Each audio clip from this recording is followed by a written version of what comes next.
Сиздер го. Анда ошол чыгарманы бүгүн сөзсүз түрдө окуп калалы. Милла.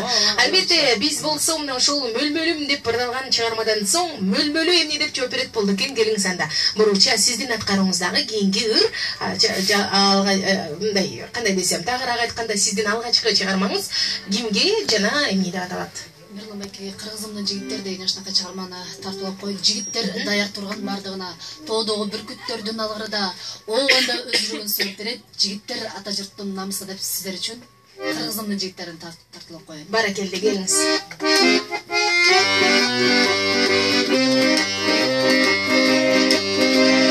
Аллага чеб барды мактарар ишкери. Азанатты намыслаби.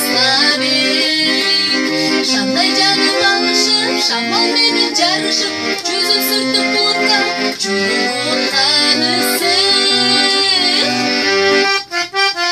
Ала тону бен кылып, ата журтту дем кылып.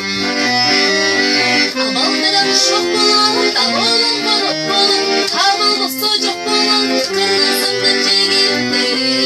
Баракелде.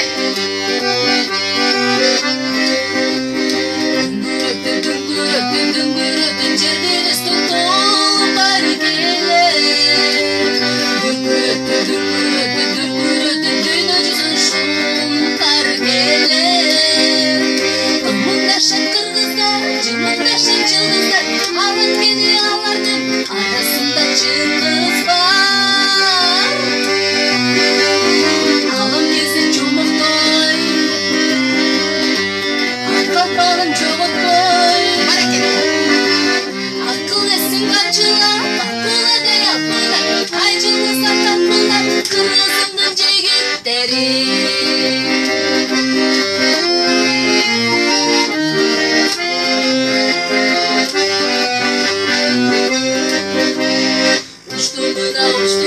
Уштумына ай жүрөккө же Шошурула жигит шукасы Сакындады кызыла, жакындады бозула. Ана жетти, бет бул жактап кетти. Ак сүйүүгө бек болот, ак достукка жек болот. Кызыл гүлүм солдосуң, кыдыр болот жолдошуң, кырагына сулдосуң, кыргызымдын жигиттери. Кызыл гүлүм солдосуң, кыдыр болот жолдошуң, кырагына сулдосуң, кыргызымдын жигиттери. Кыргызымдын жигиттери. Баракелде. Азаматсыз, баракелде. Ардактуу кыргызым